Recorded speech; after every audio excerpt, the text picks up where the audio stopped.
I'm going to start this video off by saying if you've seen the thumbnail and title, you know I'm just going to be talking about Bloomburrow, and again I'm going to be very biased. I am a big fan of this plane as a whole. I haven't read the story as of recording this, but cute little small animals all living together in harmony, fighting big, massive and terrifying creatures does seem a plane that does just tickle my heartstrings. Especially for planeswalkers. I absolutely love planeswalkers, also them being transformed into cute little animals. So before I go any further, a word from our sponsors. The sponsor of this video is me. I have started an Etsy page where I'm going to try and be selling clothes that I've designed, thought would be funny, thought would be cool, thought would be amazing on people's bodies. So I literally spent maybe a month or two looking at different resources and stuff to come up with the nicest clothes I could possibly find, with the coolest designs that I have done myself, with stuff like playmats, hoodies, t-shirts. I'm going to try and do phone cases. They're harder than I thought, but I do think that it is a really good thing to actually put into. So if you would like to help me out or help the channel out, please go onto my Etsy. It will be linked down below, and you'll be able to find very nice clothing and also be supporting the channel. So links down below, and also if there's any other designs, I will be putting on any of my social media, so please follow me there as well. So what I know from the story a little bit is Ral is now an otter looking to have a conversation with Jace, a conversation that'll end up at the very end, only one person talking, and then finds himself on Bloomburrow, where Jace is supposedly there as a fox and he is there as an otter. And when he goes there, they find out that there has been a lot of problems going on in this cute little foresty area. What seems to be is that there is 4 kind of nations all working together with one tree as their main hub, all working together to fight off these big, massive, terrifying creatures. And then the story pursues of how they kind of stop and save their little village. And then I don't know the ending of this. Is all the information I know from this set.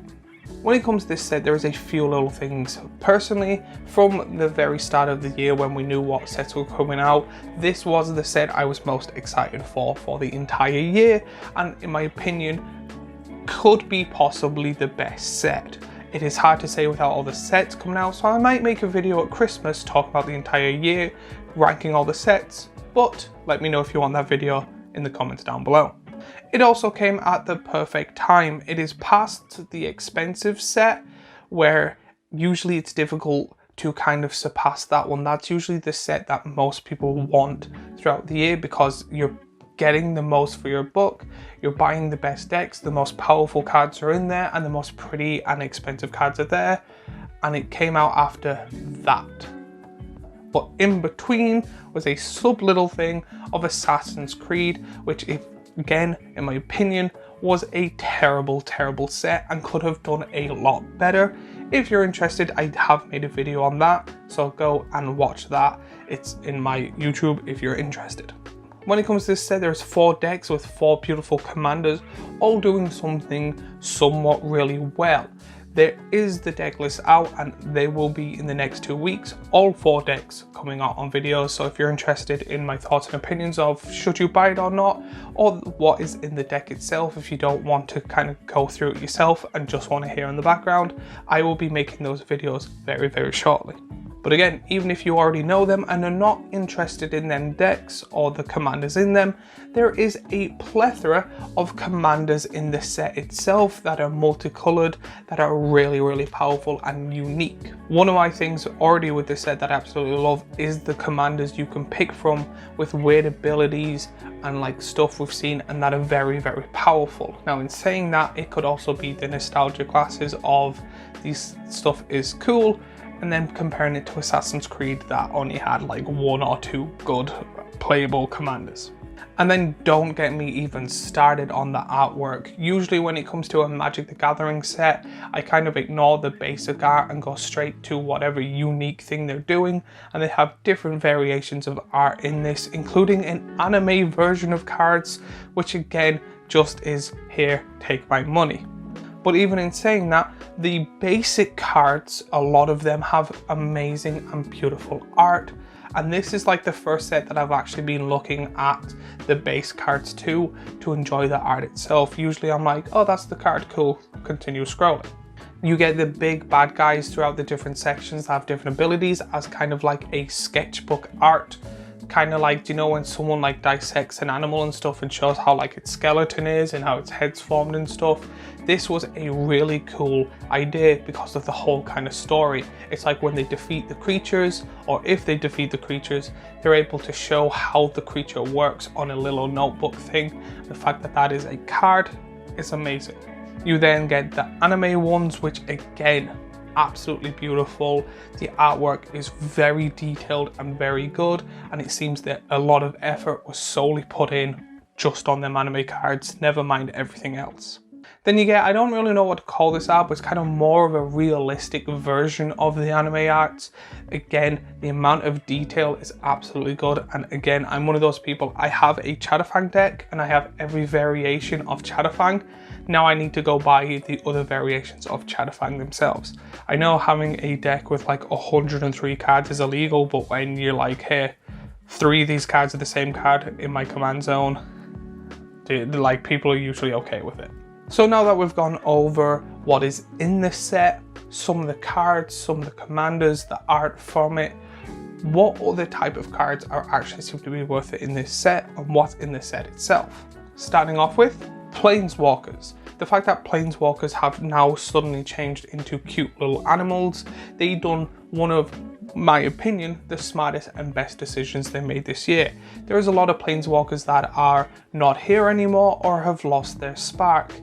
This was a really good set to do a kind of what if scenario. So in some of the decks and the set itself, you're able to get Planeswalkers that are not here, lost their spark, old card variations of it, as if they were still here. This is really good for collectors that love certain Planeswalkers that want to get all their art, or people that have always wanted a certain Planeswalker card, but were like, oh yeah, no what, I'll get it whenever, and then they fall in love with this variation of the art, and then wanting it. Mainly talking about like the Garruk as the Badger, really want that, and the Tamio card is absolutely amazing. The next thing I do want to mention is the power level of this set. Again, I'm not sure if it's because of Assassin's Creed that kind of lowered the belt. This set seems to be the most powerful set of the year, kind of just over Outlaws of Thunder Junction. There seems to be the big beasts are all powerful in some form of way.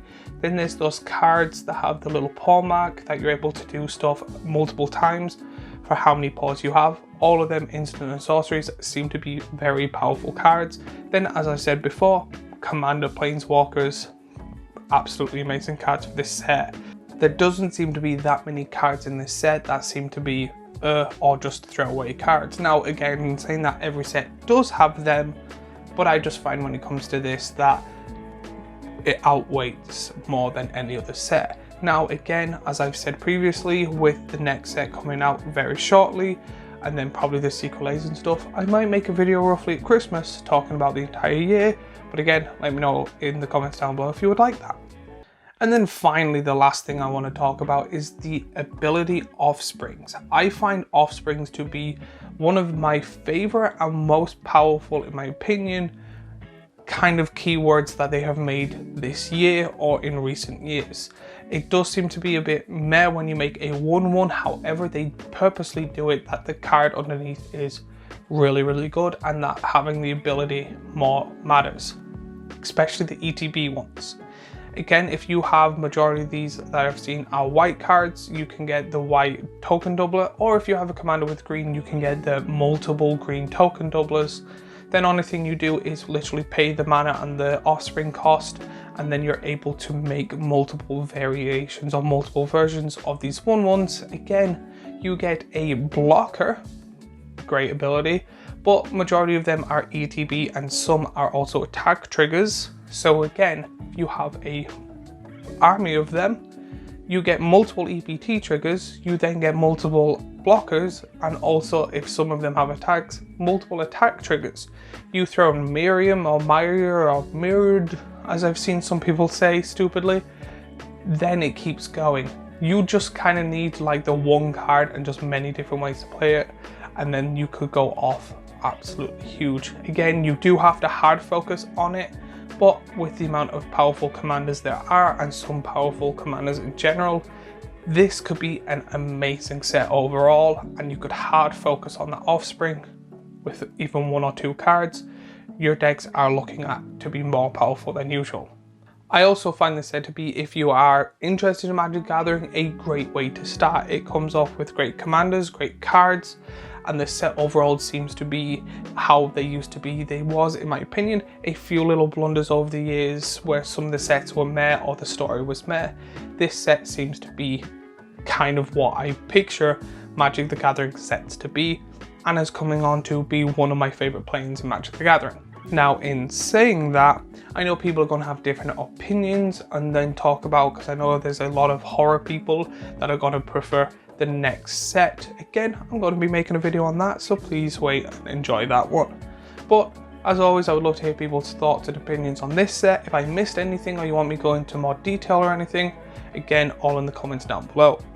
While you're there, remember to like, subscribe and follow and all that YouTubey stuff. And again, if you're interested in this video, I have how the Assassin's Creed kind of set flopped. Here, a playlist with all my Magic the Gathering videos here, and a subscribe button here. And again, I would appreciate if you shared and liked this video.